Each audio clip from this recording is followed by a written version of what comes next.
produtores rurais brasileiros dedicam à preservação da vegetação nativa uma área de 2,8 milhões de quilômetros quadrados. Esse total representa 33,2% do território nacional. O mundo rural preserva 1/3 do Brasil. Caso único no planeta, o agricultor brasileiro utiliza em média apenas 50% de suas terras. O resto é dedicado à preservação. Essas áreas incluem vegetações em diversos estágios de desenvolvimento. Há muitas áreas com vegetação degradada, perturbada e empobrecida. A transformação de ecossistemas já degradados em florestas sustentáveis passa pela reintrodução de espécies arbóreas e pode levar décadas. A base é a existência de sementes e mudas de qualidade da vegetação nativa da região. A oferta de sementes é o principal gargalo dos programas de restauração ecossistêmica. Não há disponibilidade em qualidade e quantidade de sementes para a restauração. Para obter essas sementes, é necessário identificar, georreferenciar e selecionar as árvores matrizes nas florestas nativas, conhecer sua fisiologia. Muitas vezes, ser capaz de escalar até mais de 30 metros de altura para colher as sementes de forma adequada e no momento certo. Dada a enorme demanda desses serviços, é fundamental formar coletores de sementes florestais nativas e manter elos entre esse trabalho e a restauração de áreas de preservação permanente e reserva legal em todo o país. Para tratar desse tema, o pesquisador Evaristo de Miranda conversa com o agrônomo Antônio Medeiros, com mestrado, doutorado e pós-doutorado em agronomia. Ele foi pesquisador da Embrapa por 30 anos. Hoje, oferece treinamento para a formação de coletores de sementes florestais nativas com vistas à restauração no mundo rural.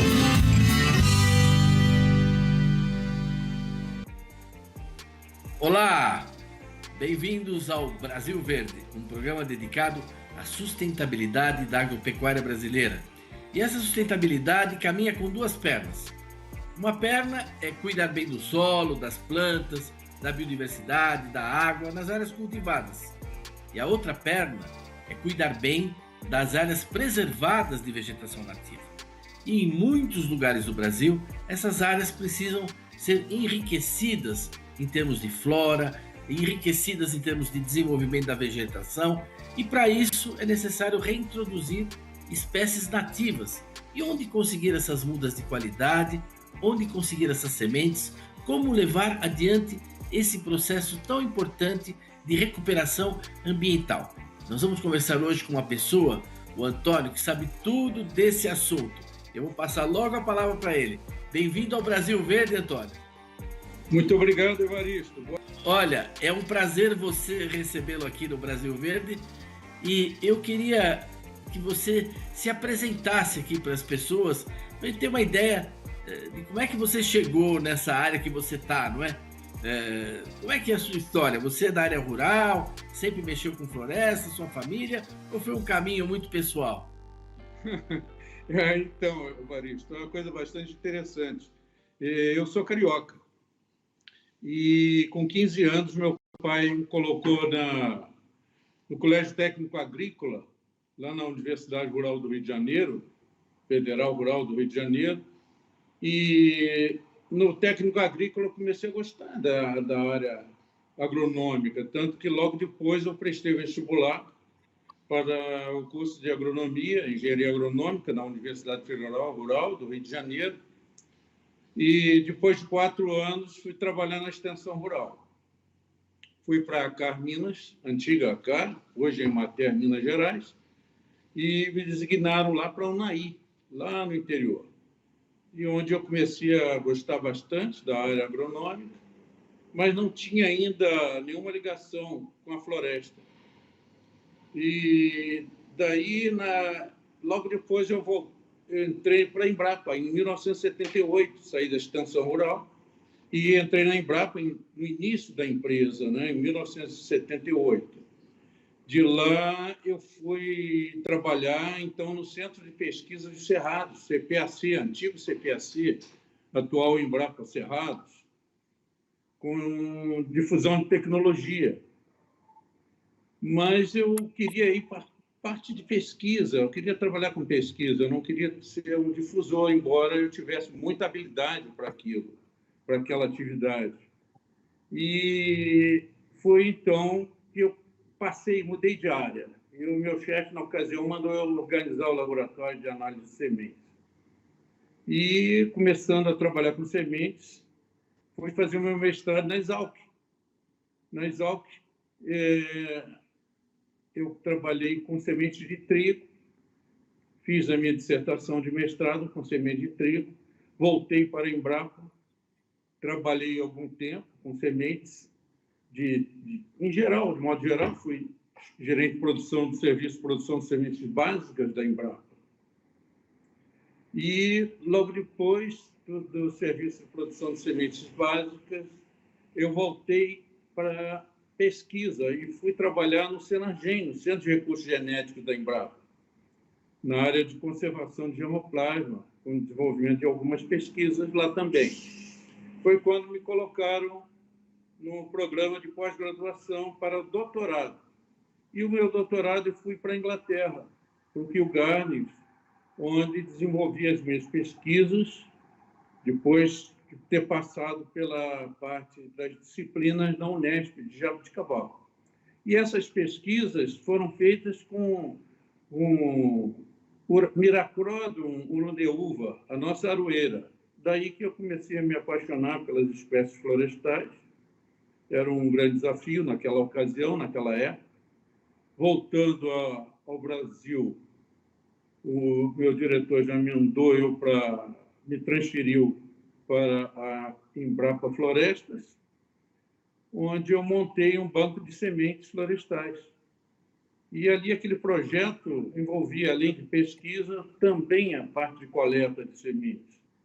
Isso foi na década, foi 96, 1997, por aí, que eu comecei realmente a trabalhar com as sementes florestais. E de lá para cá não paramos. E os cursos foram se desenvolvendo. No início era um dia só, e depois fomos avançando, passamos para 2 dias, 3 dias, e verificamos da necessidade, então, de escalar as árvores mais altas, porque muitas espécies não é possível obter essas sementes no meio da floresta. Muitas dessas espécies, os frutos se abrem.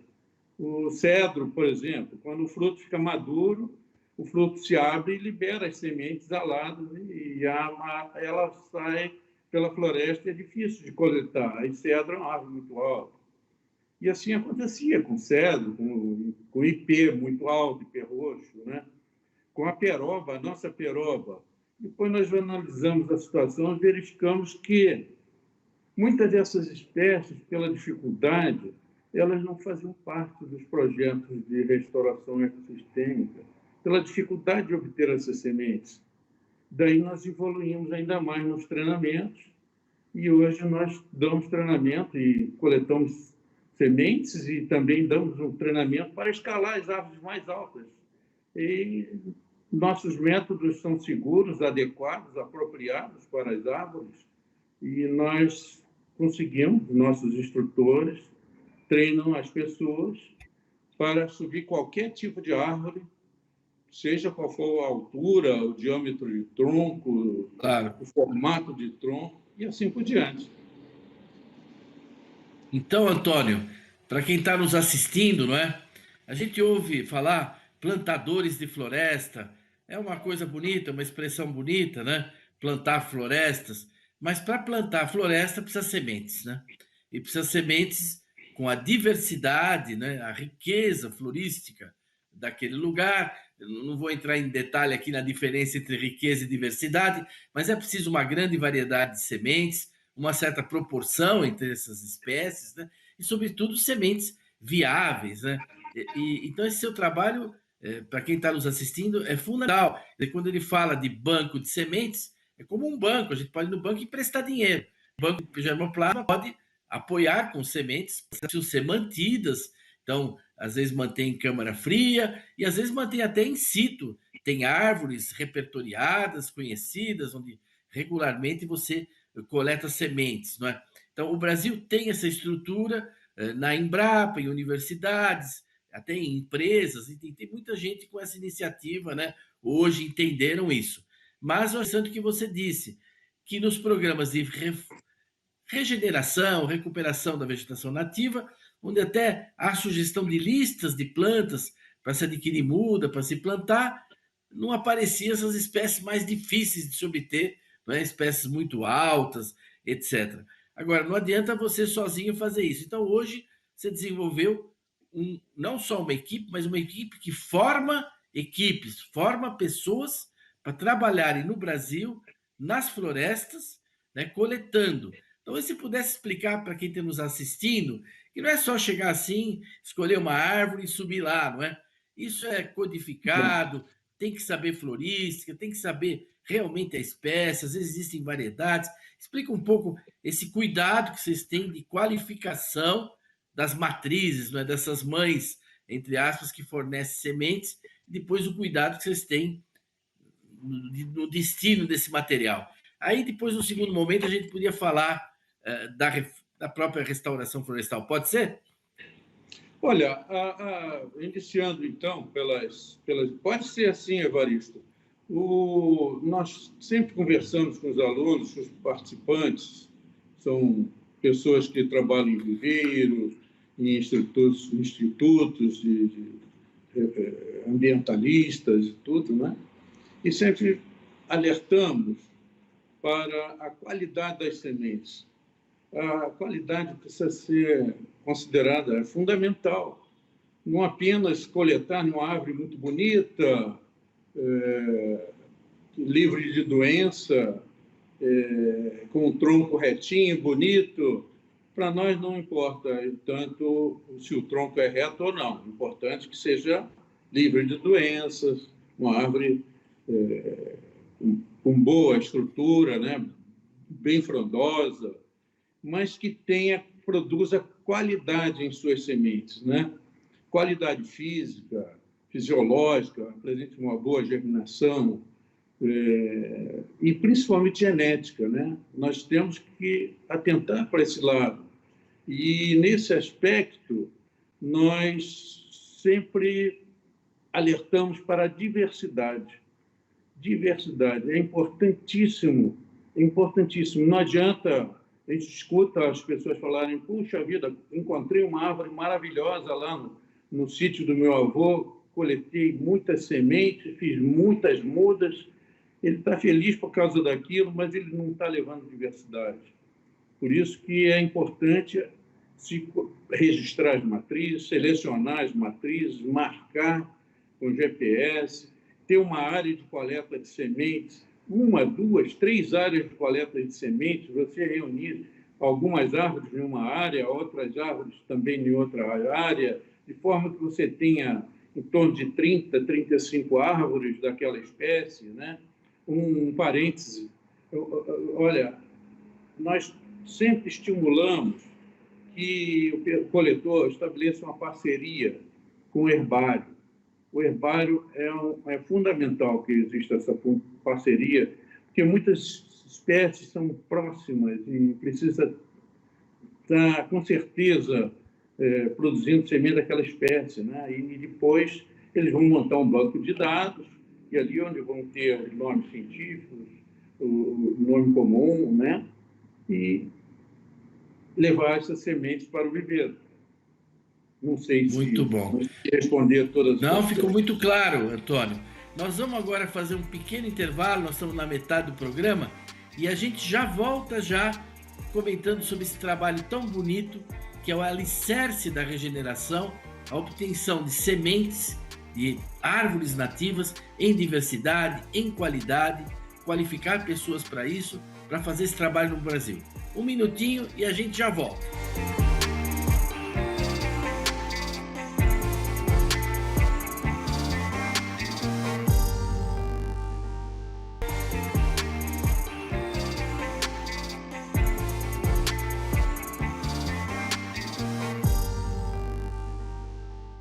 Olá, estamos de volta conversando com um especialista em regeneração de florestas. Ele trabalha no alicerce da regeneração, que é capacitar pessoas a coletar sementes para produzir mudas com variedade e diversidade adequadas aos diversos tipos de vegetação que nós temos no Brasil. E para isso, o Antônio faz um trabalho de qualificação também das pessoas, né? Você podia continuar o seu raciocínio? Você mostrou essa importância do herbário, de ter trabalhos com herbários, né? Que são essas pessoas que ajudam a identificar as plantas, que às vezes é muito parecida, parece que é a mesma coisa, mas não é, né? Não pode haver essa confusão. Então, às vezes é difícil alguém conhecer isso, é difícil, né? Precisa ter apoio mesmo.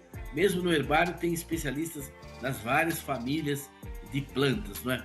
Agora, depois de coleta, não é só coletar e levar para casa, né? O que você faz com essas sementes? Bom, essas sementes elas são levadas para um viveiro, geralmente é um viveiro onde vai passar por um tratamento, um beneficiamento, não é? E separadas em lotes são levados, ou lotes homogêneos que são transferidos para o viveiro. Mas eu gostaria de voltar a um ponto importante, sabe, Evaristo?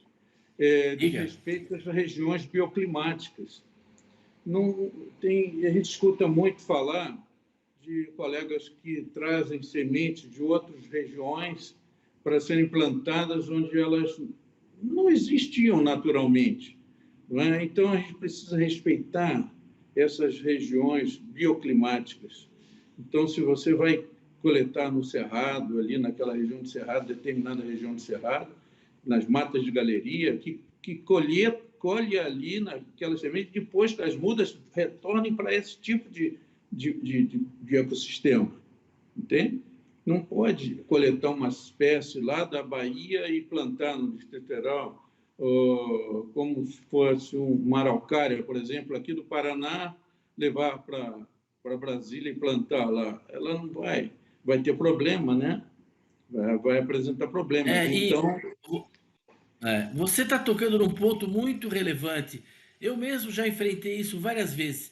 Determinações do Ministério Público, quer dizer, da Justiça, para que o agricultor refloreste áreas que não são de floresta, né?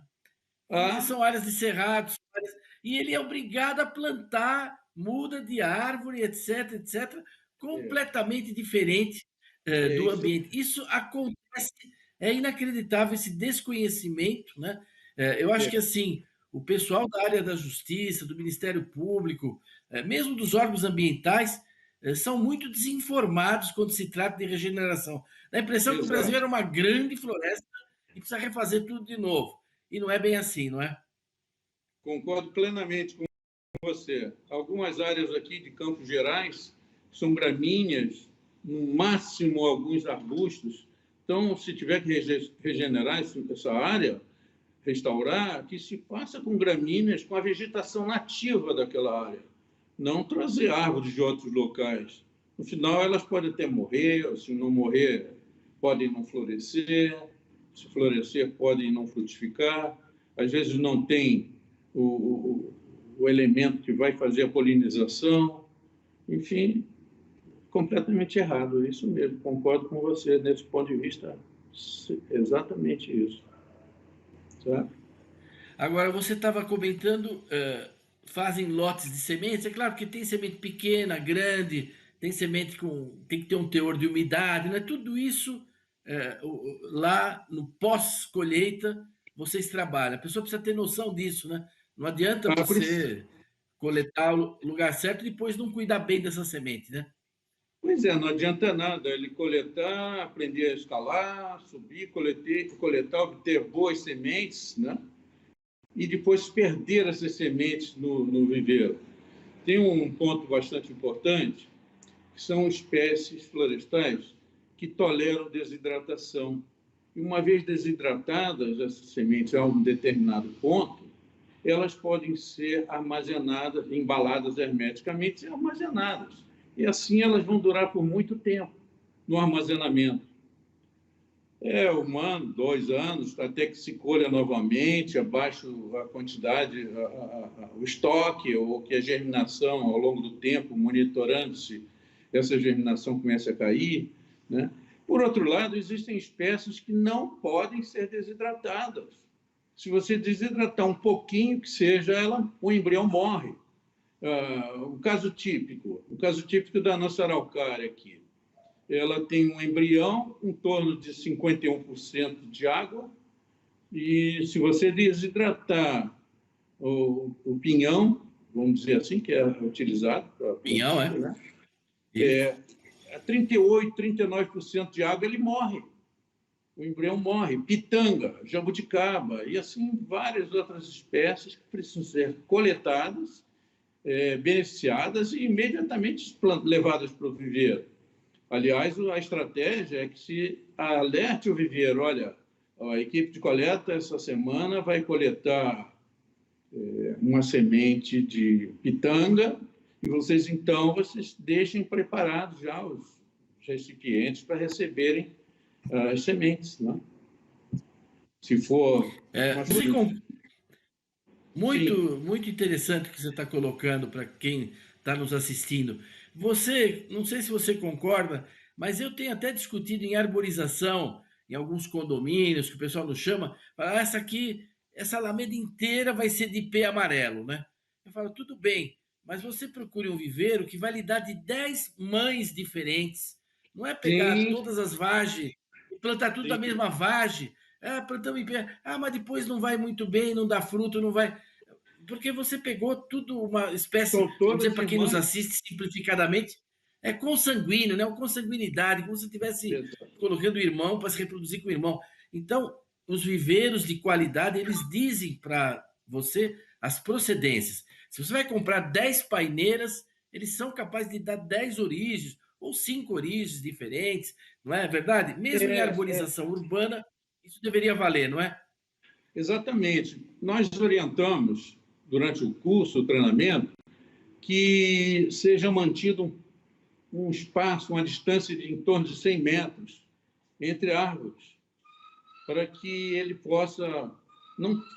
Não vai coletar ali ao lado de uma filha ou de uma semente que originar de uma planta matriz ali, entende? Então, é a necessidade que tenha uma distância, uma área de coleta com 6, 7 árvores, a última árvore que fique muito distante da primeira, para que você tenha certeza de que essas sementes não são irmãs, elas não vieram da mesma árvore.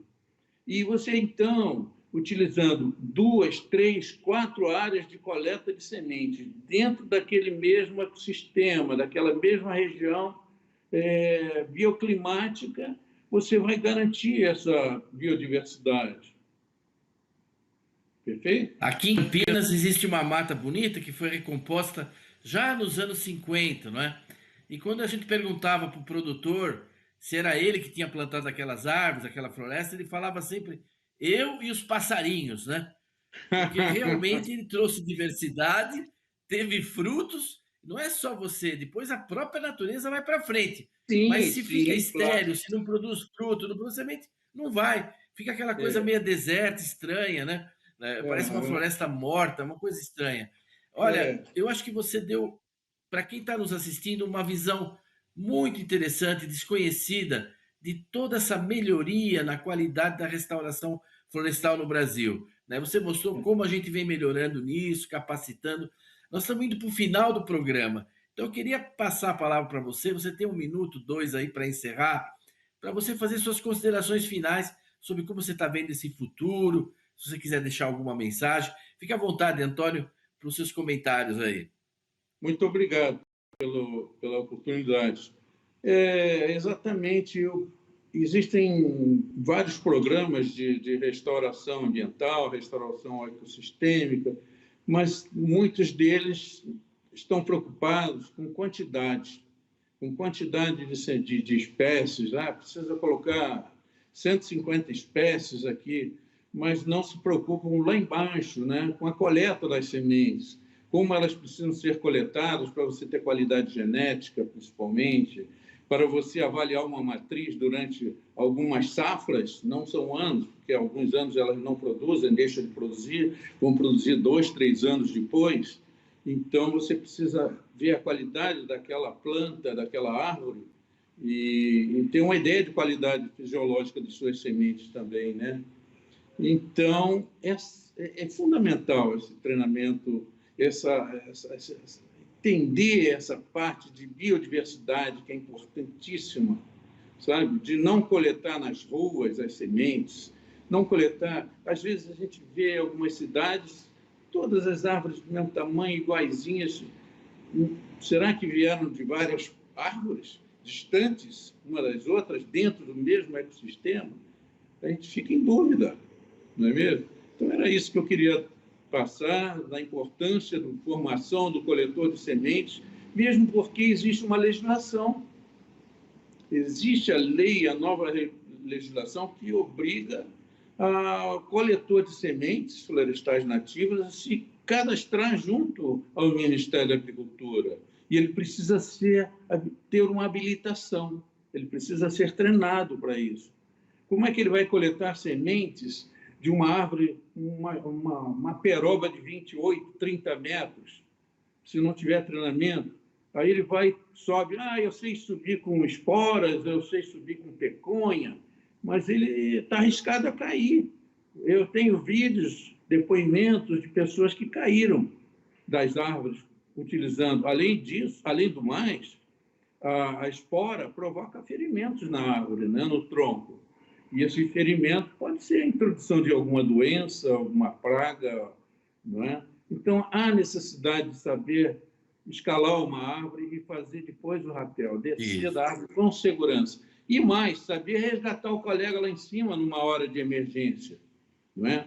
Então, esses cursos são fundamentais. Na Amazônia tem também cursos excelentes lá, mas essa é a mensagem que eu gostaria de deixar. Antônio, agradeço muito sua participação aqui no Brasil Verde conosco. Teremos ocasião de voltar ainda mais para frente para conversarmos sobre outros aspectos. Tem muita coisa nesse tema, mas acho que abrimos uma porta e estamos mostrando para as pessoas um jardim que elas desconheciam. Agradeço a audiência de todos ao nosso programa e convido todos também a estarem de novo conosco a semana que vem aqui no AgroMais para mais um Brasil Verde. Até lá!